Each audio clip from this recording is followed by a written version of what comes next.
Subscribe my channel Law and Communication Skills and press the bell icon for more informative lectures.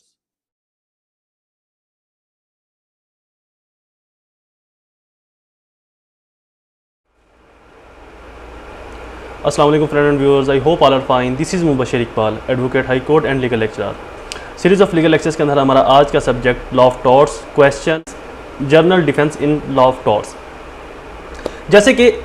Law of torts एक remedy है, एक civil wrong है। अगर कोई शख्स आपके खिलाफ कोई टॉर्ट्स कमिट करता है, आपके राइट की वायलेशन करता है इंटेंशनली अनइंटेंशनली, तो आप उसके खिलाफ हर्जाने का या कंपनसेशन का दावा दायर कर सकते हो, सूट फाइल कर सकते हो, सू कर सकते हो उसके अगेंस्ट। तो उस सूरत में अगर आपको जो इंजरी पहुंची है, आपके जो राइट की वायलेशन हुई है, जो वायलेशन करने वाला शख्स है वो आपको जुर्माना देगा, हर्जाना देगा, आपको कंपनसेशन देगा। तो इसी तरह से चूँकि मैंने पहले भी एक दफ़ा बताया था कि लॉ सिर्फ एक ही शख्स को प्रोटेक्ट नहीं करता, लॉ पूरी सोसाइटी को प्रोटेक्ट करता है, लॉ पूरी स्टेट को, हर शख्स को प्रोटेक्ट करता है। जहाँ पर एक शख्स को राइट दे रहा है तो उसके अपोजिट को ड्यूटी दे रहा है कि सर आपकी ये ड्यूटी है, आपने इम्पोज करनी है, इसकी ड्यूटी आपने फुलफिल करनी है। अगर फुलफिल ना कही तो आपको सजा मिलेगी, आपको कंपनसेशन हो जाएगी। तो अगर इसको राइट दे रहा है तो राइट देने के साथ साथ इसको कुछ डिफेंस भी दे रहा है कि इन सूरतों में अगर आप अपनी ड्यूटी को इंपोज नहीं करते, अगर आप अपनी ड्यूटी को इन्फोर्स नहीं करते, अगर आप अपनी ड्यूटी को फुलफिल नहीं करते, तो फिर आपके ऊपर कोई रिस्ट्रिक्शन नहीं, आपके ऊपर कोई जुर्माना, हर्जाना या सजा नहीं है। बात फॉलो करके ये है जर्नल डिफेंस, कि जहां पर प्लेंटिफ का राइट है कि उसके राइट की कोई वायलेशन ना करे। कुछ ऐसी जगहों के ऊपर, कुछ ऐसे मुकामात के ऊपर वहां पर डिफेंडेंट को ये राइट दिया जाता है, ये डिफेंस दिया जाता है इनफैक्ट, कि अगर आप अपनी ये ड्यूटी फुलफिल नहीं करते तो यहां पर आपको रिलैक्सेशन है, यहां पर आपको कोई सजा जजा नहीं है, यहां पर आपको कोई तकलीफ नहीं दी जाएगी, यहां पर आप बरी जमा हो, आपको किसी किस्म का कोई प्रॉब्लम नहीं है, इश्यू नहीं है, आपको कोई तकलीफ नहीं पहुंचेगी। अगर आप ये काम करते हो, आप अपनी ड्यूटी को ब्रीच करते हो तो आप कर सकते हो इन जगहों के ऊपर। ये आपके पास जर्नल डिफेंस है। अब वो कौन कौन से जर्नल डिफेंस है, कहां पर अगर कोई शख्स अपनी ड्यूटी को ब्रीच करता है, किसी के राइट की वायलेशन कर रहा है, तो उसको कोई सजा नहीं, कोई जुर्माना नहीं, कोई उसको हर्जाना नहीं, किसी किस्म की कोई भी उसको कंपनसेशन नहीं दी जाएगी। उन्हीं को जिक्र करेंगे आज हम अपने लेक्चर्स के अंदर, journal defence in torts.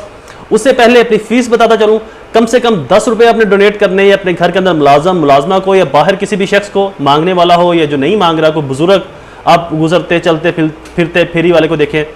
Second step मेरी फीस का, कम से कम 2 लोगों की आपने हेल्प करनी है, हेल्प जितनी पॉसिबल हो सके, जितनी आपकी इस्तेदाद है आपने उसके मुताबिक हेल्प करनी है। थर्ड स्टेप मेरी फी का, मेरे पेरेंट्स के लिए दुआ, अल्लाह ताला उनका साया मेरे सर के ऊपर सलामत रखे, और मेरे लिए भी दुआ।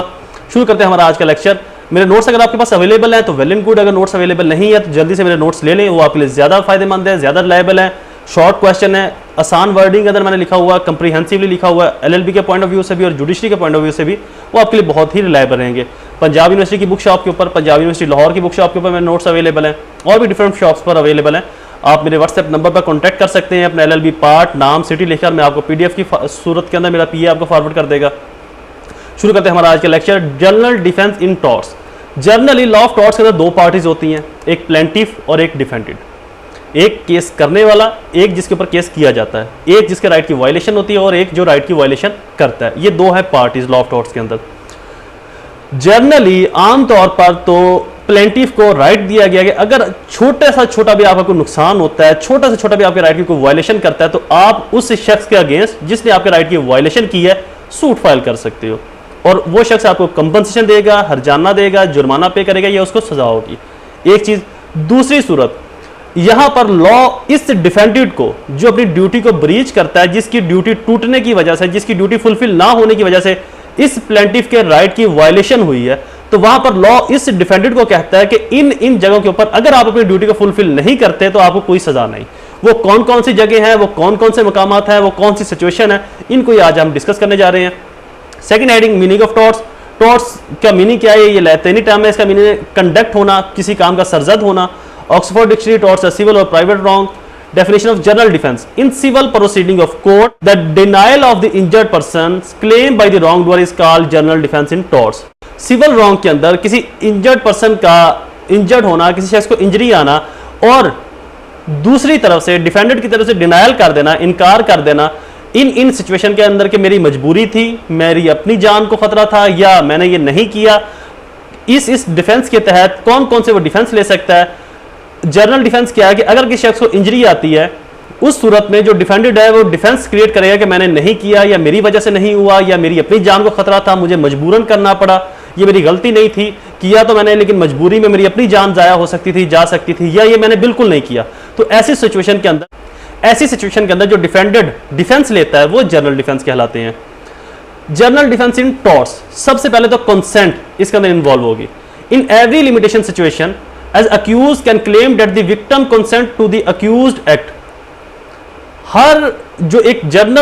इसकी जनरल डिफेंस की प्ली है, एक आम प्ली है, वो ये है कि हर अक्यूज ये प्ली लेता है कि जो विक्टिम है इसकी अपनी कंसेंट की वजह से सिविल रॉन्ग कमिट हुआ है, मेरी इंटेंशन नहीं थी, इसकी अपनी इंटेंशन ऐसी थी, इसकी अपनी इंटेंशन बैड थी, अपनी बैड इंटेंशन की वजह से ये क्राइम कमिट हुआ है। For example, you are a viewer of cricket match, the batsman hits a sixer. ये एग्जाम्पल मैंने पहले भी दी थी, तो उस एग्जाम्पल को मैंने यहां पर कोट किया, पीपीसी के अंदर मैंने दी थी example. And the ball lands of your hand,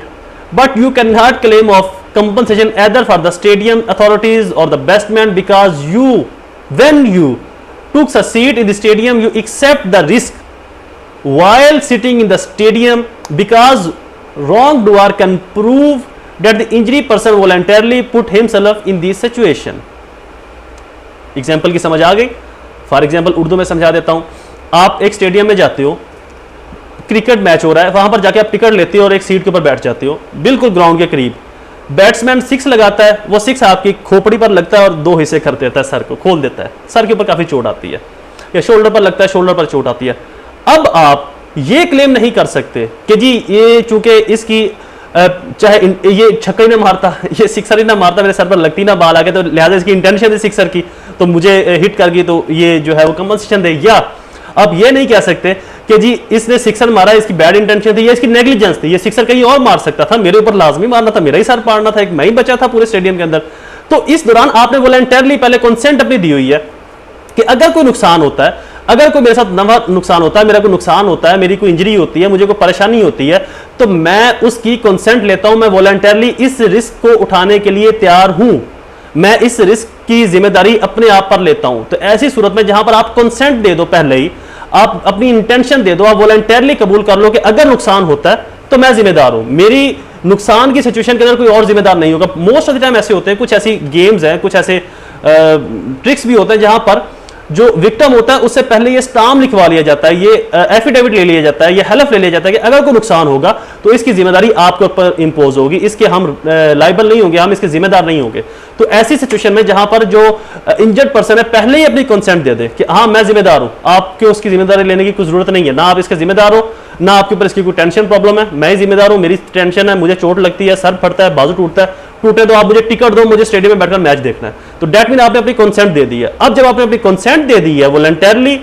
expressly consent दी हो या इंप्लाइडली कंसेंट दी हो, तो ये कंसीडर किया जाएगा कि आपने अभी जो कंसेंट दे दी वॉलंटरली, तो अब आप टॉर्ट्स की प्रोसीडिंग नहीं कर सकते। अगर आप करते हो तो डिफेंडेड ये प्ली ले सकता है कि सर ये कंसेंटली वहां पर बैठा था, वॉलंटरली बैठा था, इनको पता था ये होगा और इसने अपनी कंसेंट के साथ, ये वॉलंटरली कंसेंट के साथ वहां पर गया कि अगर मेरे साथ होता तो मेरी जिम्मेदारी है, तो लिहाजा मैं ये प्ली लेता हूं, मैं ये डिफेंस लेता हूं कि मैंने तो सिक्सर मारना ही था, अब मैं और कहां मारता, बाल ऐसी थी, सिचुएशन ऐसी थी, मुकाम ऐसा था जहां पर मैंने सिक्सर इसी तरफ को मारना था और मैं कहां पर सिक्सर मारता, तो ये आगे बैठा था, इसके लग गया, तो लिहाजा इसकी कंसेंट थी, इसने इस रिस्क को उठाने की जिम्मेदारी ली हुई थी, ये इस रिस्क को उठाने की जिम्मेदारी ना लेता, ये स्टेडियम में ना आता, इसके बाल ना लगती, तो लिहाजा डिफेंडेंट जो है वो इस चीज की डिफेंस ले सकता है कि प्लेंटिफ ने ऑलरेडी अपनी कंसेंट दी हुई थी कि ऐसे रिस्क की सूरत में ये जिम्मेदार खुद होगा। फर्स्ट रिस्क की kind. Second kind, general defence की second kind, injured person himself wrong doer. जो इंजर्ड पर्सन है वो खुद ही गलत है, उससे खुद से ही गलत सरजद हुआ है, उससे खुद से ही गलत हुआ है, अब गलती उसकी। फॉर एग्जाम्पल, एक शख्स ने अपने घर के बाहर गड़ा खोदा हुआ है और उससे सेफ्टी मेजरमेंट लगाए हुए हैं, लिखकर लगाया कि यहाँ पर गड़ा है, या उसने कुछ आसपास एक वो होते हैं ना, वो बांध देते हैं, धागा सा बांध देते हैं, एक कलरफुल धागा जो है वो लगाया हुआ है। अब कुछ शख्स वहां से गुजरता है, वो देखने के लिए जाता है कि कितना गहरा जो है ना खाई है, और फिर उसके ऊपर से छलांग लगाता है, ऐसे बार बार छलांग लगाता है, जैसे ये कुछ लोगों की आदतें होती है इस तरह के काम करने की। मेरा भी पाला कुछ दिनों में एक ऐसे शख्स से पढ़ा था कुछ दिन पहले, तो वो जानबूझकर छलांग लगाता है उसके ऊपर से कि देखो मैं छलांग लगा सकता हूँ इस खाई के ऊपर से या नहीं। छलांग लगाते हुए खाई के अंदर गिरता है, सर फट जाता है उसका और चोटें आती हैं, वो कोर्ट के अंदर चला जाता है कि जी इसने वहां पर खाई खोदी थी, अब मैं तो जब इसने खाई खोदी उसके ऊपर से गुजरने लगा, छलांग लगाने लगा, मैं इसके नीचे गिर गया, ना ये खाई खोदता, ना मैं वहां पर गुजरता, ना मैं छलांग लगाता। तो ऐसी सिचुएशन में जो डिफेंडेड है वो ये प्ली ले सकता है कि मैंने खाई खोदी थी, सेफ्टी मेजरमेंट भी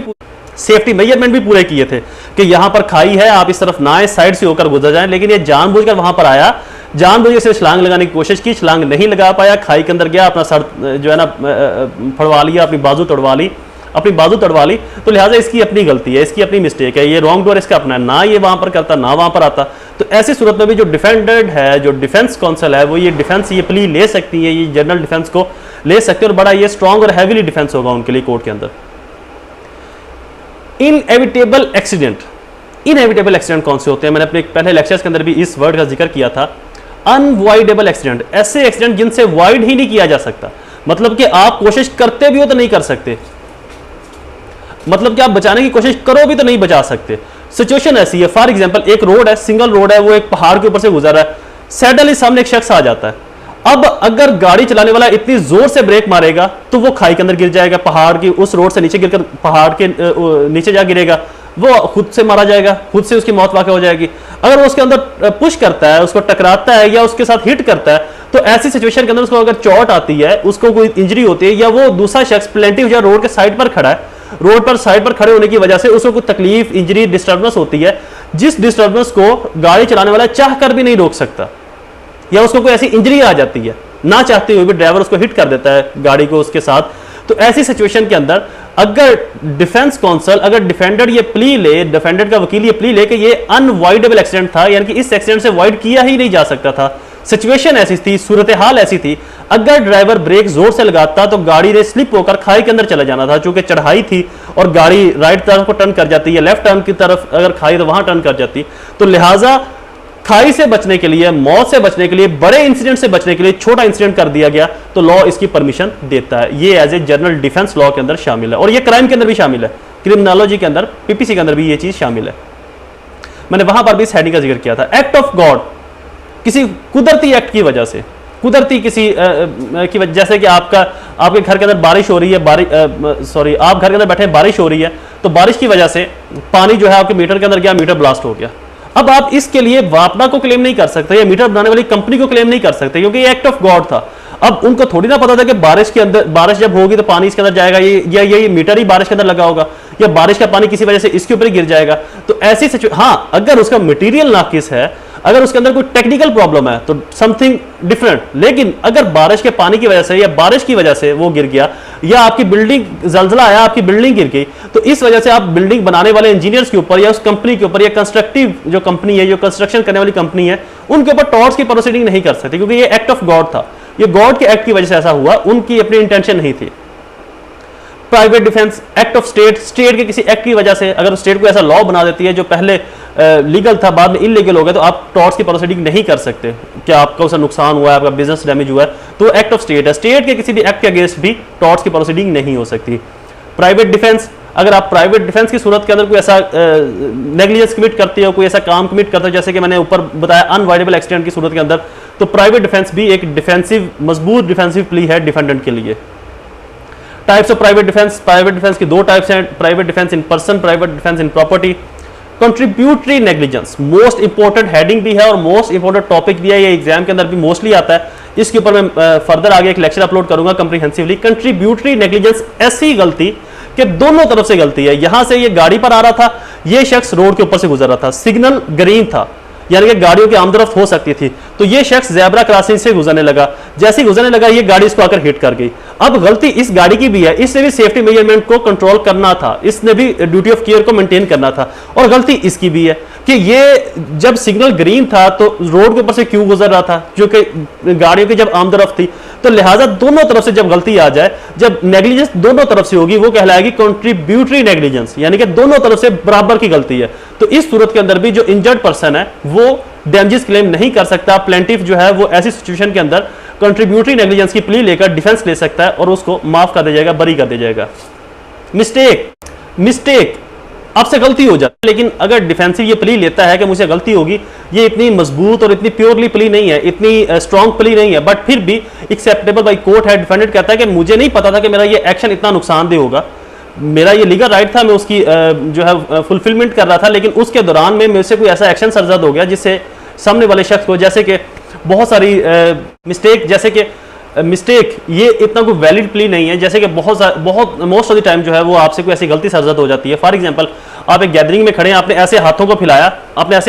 आपके पीछे कोई शख्स खड़ा था, आपका हाथ उसके नाक के ऊपर लगा, उसके नाक के अंदर से खून निकलना शुरू हो गया, तो वो उसको इंजरी आ गई। तो आप ये प्ली ले सकते हो कि मेरी इंटेंशन भी नहीं थी और ये बाई मिस्टेक हुआ और मुझे नहीं पता था कि मेरे साथ ये खड़े और मेरा हाथों को फैलाना इतना नुकसानदेह हो सकता है। तो ऐसी सूरत के अंदर भी आप डिफेंडर जो है वो प्ली ले सकता है डिफेंस की, और ये जनरल डिफेंस की प्ली के अंदर फॉल करती है, बट ये इतनी स्ट्रांग नहीं है, ये बहुत माइनर सी है, बट प्ली ले सकता है, ये